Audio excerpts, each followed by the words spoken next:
आपने कब देखी थी, कितने बरस पहले देखी इनको एक साथ एक मंच पर?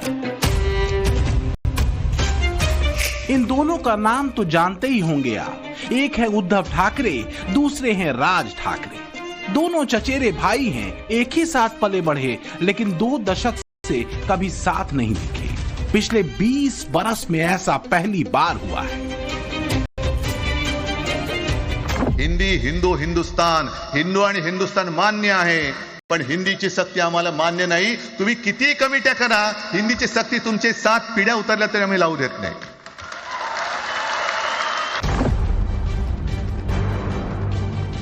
तो 20 साल बाद ठाकरे ब्रदर्स वर्ली के इस डोम ऑडिटोरियम में क्यों आए साहब? हजारों की भीड़ के सामने, लेकिन कोई पार्टी का झंडा नहीं, कोई निशान नहीं। लेकिन मुद्दा जरूर एक है, मराठी अस्मिता और हिंदी को तीसरी भाषा बनाने के विरोध की लड़ाई में मिली जीत। त्यांना मराठी आली पाहिजे याच्याबद्दल वाद नाही, विनाकारण उठसूट काय मारामारी करायची गरज नाही, मारायची गरज नाही। पण जर जास्ती नाटकं केली तर कानाखाली आवाज काढलाच पाहिजे तुम्ही। पण चूक त्यांची असली पाहिजे। आणि एका गोष्टीचं लक्षात ठेवा, अशी कधी गोष्ट कराल त्याचे व्हिडिओ काढू नका।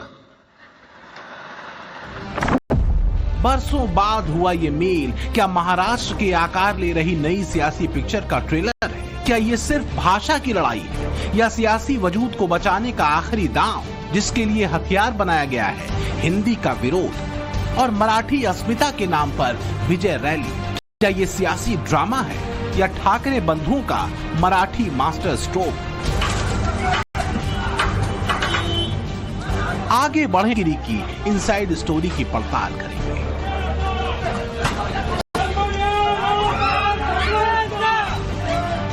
विजय चव्हाण जिहाद्यांची आहे। ज्यांनी आमच्या हिंदू राष्ट्राकडे वाकड्या नजरेने जे पाहणारे आहेत ते काल विजय मेळावा साजरा करतील, कारण का हिंदूंमध्ये फूट पाडून विजय मेळावा घेतला जातोय।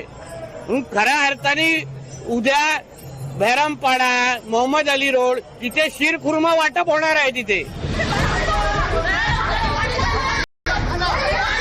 क्या इसी सियासी दांव को धार देने के लिए एक के बाद एक कई टीजर रिलीज किए गए? ऐसा क्यों कहा जा रहा है, पहले इसे समझ लीजिए।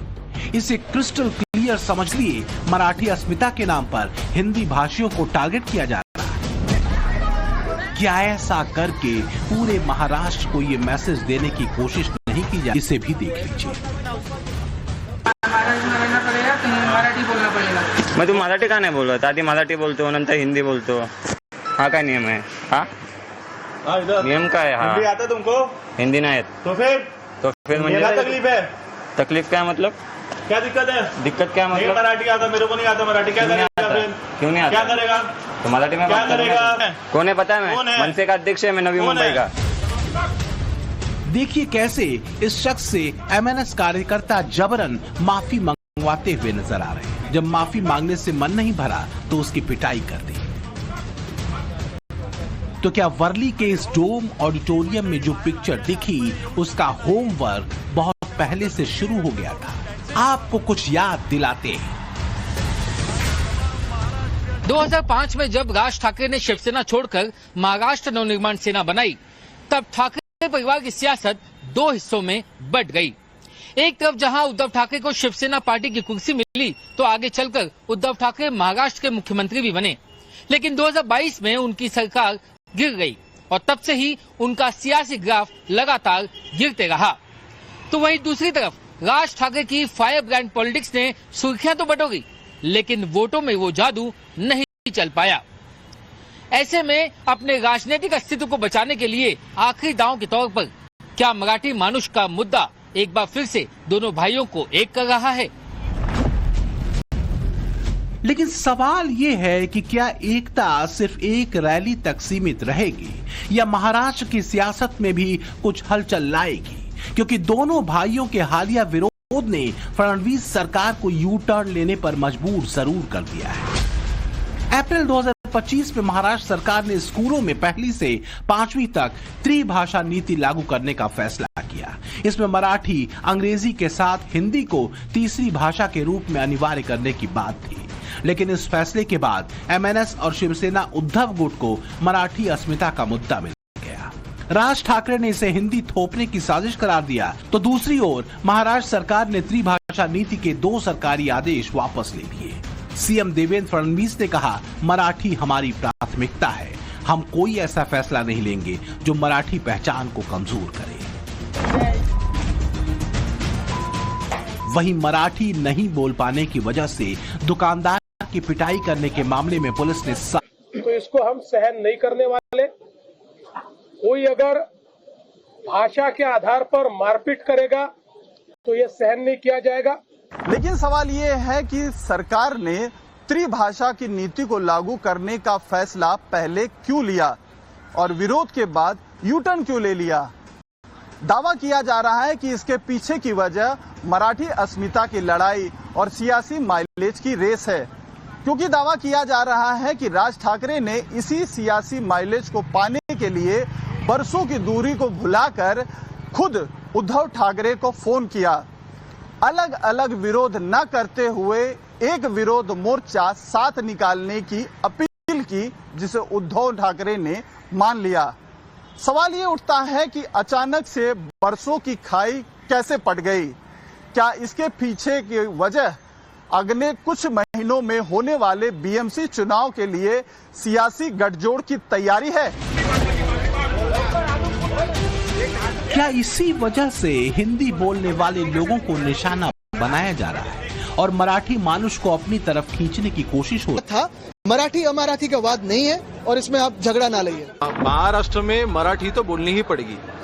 अगर मराठी नहीं आती है तो आपका ये एटीट्यूड नहीं चलेगा कि हम मराठी बोलेंगे नहीं। हम कोशिश करेंगे ऐसा वो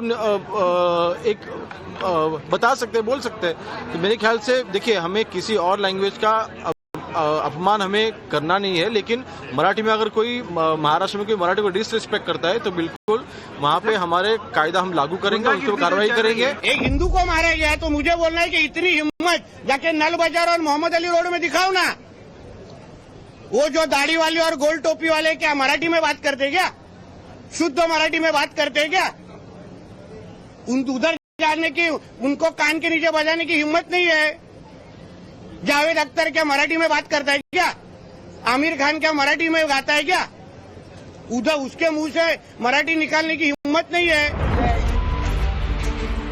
अब इस विवाद के दूसरे पहलू को देखिए, जिसे देखकर आपको समझने में देर नहीं लगेगी कि हिंदी के विरोध के नाम पर महाराष्ट्र में 100%, लेकिन मराठी भाषा पर सवाल होता है तो बगले झांकी। आपको महाराष्ट्र के बारे में नहीं मालूम, आपको मराठी भाषा के बारे में। आपण मराठी भाषा दिन केव्हा साजरा करतो? मराठी भाषा दिन केव्हा साजरा करतो सांगा? मराठी भाषा दिन फेब्रुवारी में. कधी केव्हा? मराठीच विचारतो, मराठीत सांगा. सांगतो ना. कधी कधी आता डेट मला माहिती नाही. तुम्ही मराठी असून तुम्हाला माहिती नाही मराठी भाषा दिवस केव्हा असतं ते? कुसुमाग्रजचा आहे ना त्या टायमाला. कुठल्या डेट काय सांगा? 22 की 24 तारखेला आहे. 27 ला असते. आणि महाराष्ट्राच्या राज्याची स्थापना कधी झाली? आता तुम्हाला आपल्याला महाराष्ट्राबद्दल माहित नाही. आपको महाराष्ट्र के बारे में नहीं मालूम, आपको मराठी भाषा के बारे में नहीं मालूम, तो आप अपने आपको मराठी का हितैषी कैसे बता सकते हैं? आप दूसरों को मराठी कैसे सिखा सकते हैं? देखिए कैसे जब नवभारत के रिपोर्टर के सवालों का मनसे नेता के पास कोई जवाब नहीं मिला तो वहां से वो भाग खड़े हुए. अपने आपको महाराष्ट्र नवनिर्माण सेना का कार्यकर्ता कहते हैं, लेकिन जब इनसे पूछा गया कि महाराष्ट्र राज्य की स्थापना कब हुई, इन्हें नहीं पता. मराठी भाषा दिन कब मनाया जाता है, इन्हें नहीं पता. इनको आपल्याला मराठी भाषेतील पहिला काव्य कुठला लिहिलं गेलं होते माहिती? त्याचं नाव माहिती? हो मला माहिती आहे ना, ज्ञानेश्वरी, संत ज्ञानेश्वरांनी लिहिलेलं. हो बरोबर. आणि कादंबरी सांगा ना, पहिली कादंबरी कशाला? पहिली कादंबरी वाचली असेल ना शाळेत? वाचलं असेल. शाळा नाही शिकलो. नहीं शिकलत का? म्हणून दुसऱ्या लोकांना शिकवतायत का? तो देखिए भाग गए ये. इन्हें मराठी में पहला काव्य कौन सा लिखा गया नहीं पता, पहली कादंबरी कौन सी लिखी गई नहीं पता, मराठी भाषा दिन कब मनाया जाता है ये नहीं पता, और जब महाराष्ट्र की स्थापना कब हुई ये नहीं पता. ऐसे लोग अपने आप को मराठियों का हितैषी बताते हैं. जरूरत महाराष्ट्र में रहने वाले लोगों को ये गौर करने की है कि हिंदी भारत की मातृभाषा है. भाषा कोई भी हो वो लोगों को जोड़ती है, तोड़ती नहीं. फिर क्यों हिंदी हिंदी बोलने वालों को महाराष्ट्र में अपराधी की तरह ट्रीट किया जा रहा है? क्या ये संविधान का अपमान नहीं, जो हर भारतीय को अपनी भाषा बोलने की आजादी देता है? जब महाराष्ट्र में हिंदी और मराठी दोनों ही उसी चुनाव सिर पर हैं, इसलिए इस साथ पर सवाल उठ रहे हैं। ठाकरे ब्रदर्स के एक मंच पर आने को सियासी आजमाइश करार दिया जा रहा है, क्योंकि सियासत की दुनिया में एक जुमला बहुत ही मशहूर है, राजनीति में कुछ दल या नेताओं की खुद की ताकत नहीं होती, लेकिन ये जुड़कर या अलग होकर सियासी समीकरण को बना या बिगाड़ जरूर देते हैं। Bureau report, times now, Navbharat. बहरहाल अब बात कुछ और खबरों की कर लेते हैं। बाबा बागेश्वर और अखिलेश यादव के बीच जो कलेश शुरू हुआ वो एपिसोड भी लगातार जारी है। कथावाचकों को टारगेट करने वाले अखिलेश इस पर खुद ही एक्सपोज हो गए हैं और इस बार